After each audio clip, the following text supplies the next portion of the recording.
Olá pessoal, tudo bem com você? Bom, hoje nós vamos estar falando na nossa psicanálise na prática, nós vamos falar sobre 6 erros que os psicanalistas cometem. Não todos, é claro, né? Mas uma parcela da população psicanalítica comete. Vamos falar dessa forma. Bom, o primeiro erro que alguns psicanalistas cometem é parar de fazer análise. E quando eu digo parar de fazer análise, eu quero falar bem especificamente neste momento aqui para os recém-formados. O que acontece? Uma coisa que a gente vem observando ao longo do tempo é que algumas pessoas fazem análise exclusivamente para a sua formação. Por quê? Porque, na verdade, para se formar como psicanalista, precisa passar pelo tripé. E o tripé, como nós já falamos em vídeos anteriores, é composto de teoria e análises pessoais e supervisão clínica. Bom, cada instituição tem a sua quantidade mínima, né, de análises pessoais para que a pessoa possa partir para a terceira etapa, que são as supervisões clínicas. Então, o que acontece? Existem instituições, como eu já falei anteriormente, que exigem 4 sessões, existem outras instituições que exigem 5 sessões. Aqui conosco, nós exigimos 20 sessões de análises pessoais, eu nem falei isso no vídeo anterior, mas também existem 4 sessões de análises em grupo, aqui na Sociedade Psicanaliticamente Renovada.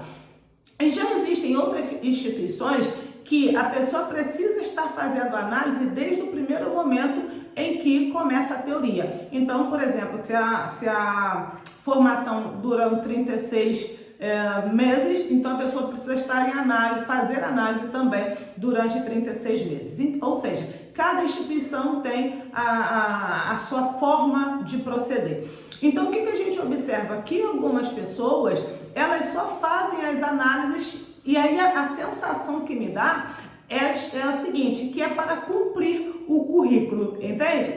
Então, um erro que alguns psicanalistas cometem, e aí é um erro duplo, que é só fazer as análises porque precisa para passar para a terceira base do tripé, e aí acaba de verdade não fazendo análise, entende? Faz-se qualquer coisa, menos análise, porque a única intenção é passar para o próximo passo. E também, a partir do momento que inicia a supervisão clínica ou que conclui o curso, a pessoa também para de fazer análise. E aí, qual é o risco disto? Muito simples, se eu posso usar essa expressão simples. A demanda do seu cliente poderá esbarrar na sua demanda. E se a gente não estiver com as análises em dia, consequentemente, o nosso processo analítico, né, com o nosso cliente, ele poderá ser capenga. Deixa eu tentar dar um exemplo na prática, o que é estar com as análises em dia, tá bom? Vamos imaginar o seguinte, vou usar uma expressão da minha época, né, como alguns diriam, eu já fui explicadora, né, eu já dei reforço escolar.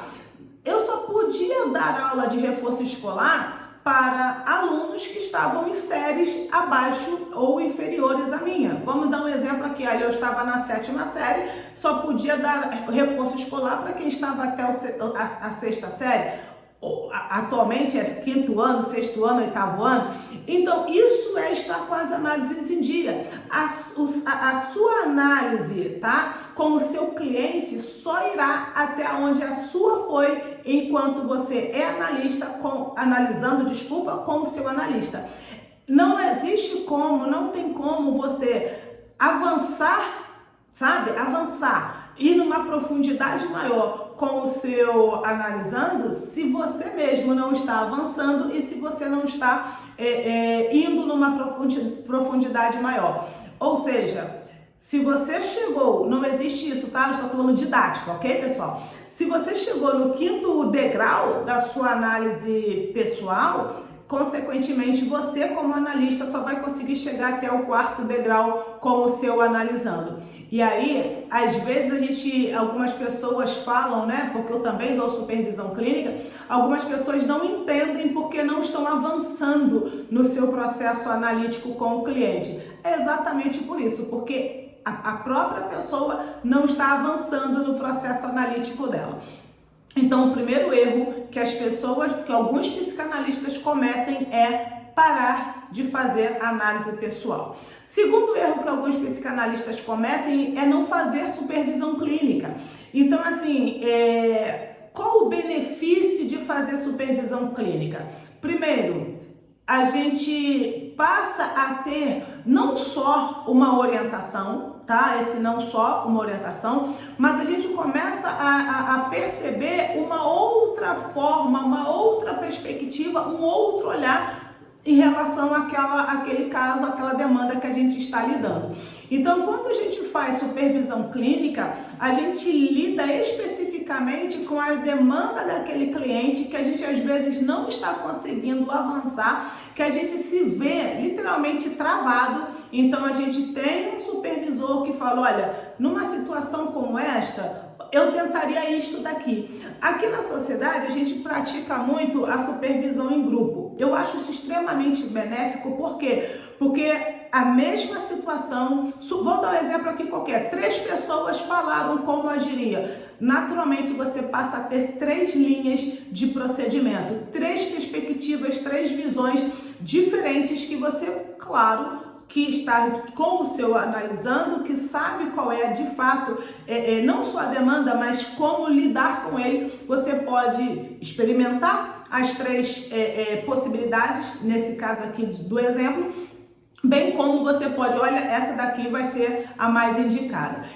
Além disso, tá? Aqui na nossa sociedade, cada sessão de supervisão, ela é feita com um professor diferente. Por que disto? Para que você, de fato, se habitue com perspectivas diferentes, mesmo que você vá falar exclusivamente com o professor, no sentido de ninguém mais opinar. Então, assim, primeiro erro, parar de fazer análise. Segundo erro, gravíssimo, parar ou não fazer supervisão clínica, ou no nosso caso aqui, não participar das supervisões clínicas, que é aberta para todos os membros. Terceiro erro e aí eu vou falar muito focado mesmo aqui, que aí eu vou falar erro de principiante. Quando o aluno está no curso ainda, tá? Na supervisão clínica, ou ele é recém-formado, é natural, entende? É natural que ele fique ansioso. Por que ansioso? Porque quando ele está no processo do curso fazendo supervisão clínica, existe um tempo, digamos assim, para que aquele processo analítico, ele com aspas, tenha uma conclusão. Então, um erro é esse, um ponto deste erro é esse, a ansiedade limitada ao tempo, e para os mais experientes, a ansiedade da mesma forma. Por quê? Porque alguns, eu percebo isso, ficam com a ansiedade de resolver, de solucionar aquela demanda. E aí eu digo qual é o maior erro disso daqui. A pessoa está acolhendo aquela transferência, porque o analisando, ele de fato vai pegar a demanda dele, colocar no nosso colo para resolver. Isso é transferência, entende? Às vezes o analisando está tão acostumado com alguém resolver os problemas para ele, que ele vai querer que a gente faça, como analista, faça a mesma coisa. Então surge essa ansiedade para quê? Para que resolva a demanda do cliente, que não é a nossa função. E também preocupado se vai, ansiedade no sentido da preocupação, se vai ou não conseguir resolver aquela situação. Primeiro ponto crucial, nós não resolvemos demanda de ninguém. Quem resolve a demanda é o próprio analisando. Nós estamos aqui para poder ajudá-lo a ter clareza e ajudá-lo a trazer à tona o que está no seu inconsciente, para que então ele possa tomar as decisões e resolver o que ele quiser ou tiver que resolver. O quarto erro que muitos psicanalistas cometem é se manter isolado. Quando eu digo se manter isolado, eu quero dizer o seguinte: muitos psicanalistas, eles não fazem parte de uma sociedade psicanalítica. E aqui eu quero deixar muito claro para você o seguinte: Valdilene, olha só, existe o CRP, que é o Conselho Regional de Psicólogos, existe a OAB, que é dos advogados, existe o CRM, que é dos médicos. O psicanalista precisa, é obrigatório. Sem isto, ele não clinica, no sentido de, ele é obrigado a estar numa sociedade psicanalítica? Não. Ponto. Não tem o que discutir. Somos obrigados a estar numa sociedade psicanalítica? Não. Ok? Não é não. Muito mãe falando, né? Por que não? Não é não. Então, enfim, não precisa estar. Por que é importante estar? É importante estar para se manter atualizado, porque esta é a função de uma sociedade psicanalítica, que eu vou falar isso no outro vídeo posteriormente.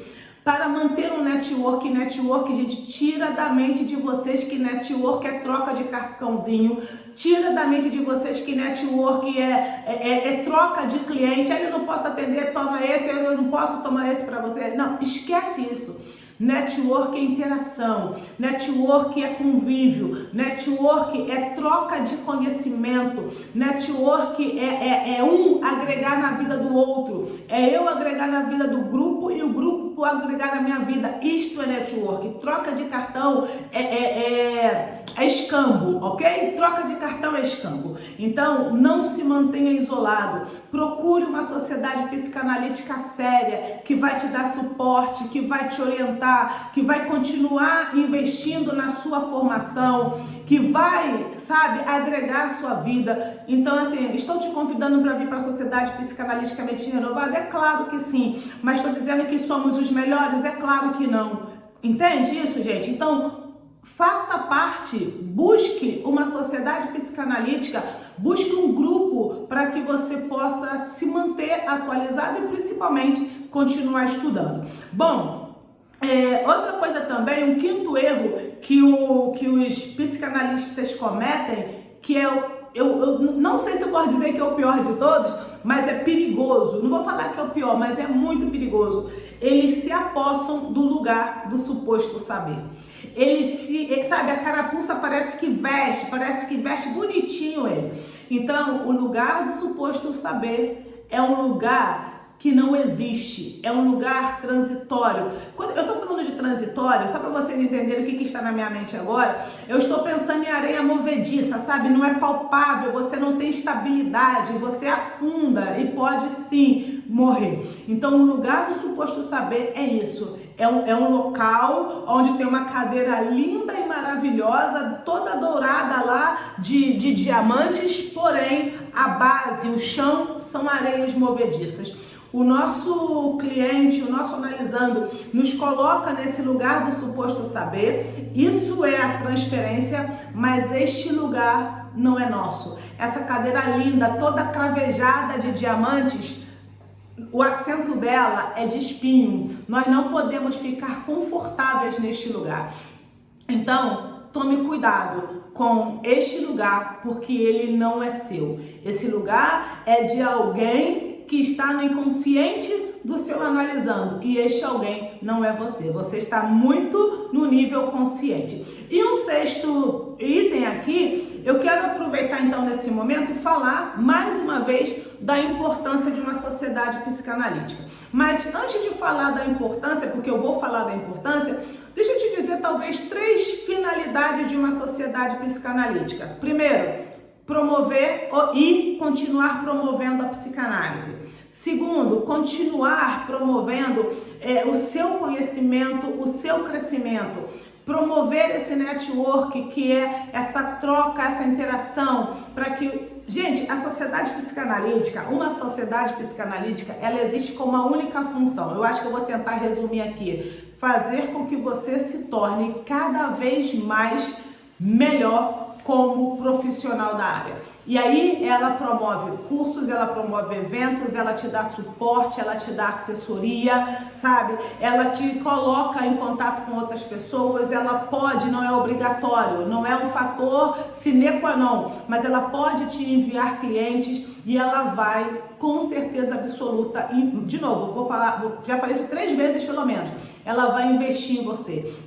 Falando especificamente, na Sociedade Psicanaliticamente Renovada, nós investimos e incentivamos tanto os nossos membros que nós promovemos, e fornecemos supervisão clínica gratuita. Nós temos aqui mensalmente estudos dos textos de Freud. Nós promovemos encontros presenciais e online. Enfim, nós indicamos clientes quando é possível. Por quê? Porque nós queremos de verdade que você seja cada vez mais e melhor na sua área de atuação. Então, não pare de fazer análise, não deixe de fazer supervisão, não fique ansioso, não se mantenha isolado, se reúna com outros profissionais. Valdilene, olha só, eu não gosto muito de sociedades psicanalíticas, não tem problema. Junta aí 2, 3, 4, 5 amigos, faça um grupo de estudos, ok? 5, não se aposse do lugar do suposto saber, e se você quiser, faça parte, eu super indico, faça parte de uma sociedade psicanalítica séria, que não está só preocupada com o seu dinheiro, tá? Procure uma sociedade que vai investir em você, ok? Só mais um exemplozinho, aqui nós temos inclusive o prêmio Notáveis do Ano. Então, no final do ano, a gente inclusive premia o psicanalista do ano, aquele que teve o maior impacto na sociedade, entre outras premiações. Então, de novo, procure uma sociedade psicanalítica séria para que você tenha sucesso, para que você tenha respaldo e para que você continue crescendo cada vez mais. Um fortíssimo abraço da sua psicanalista e mentora Valdilene Gabriela.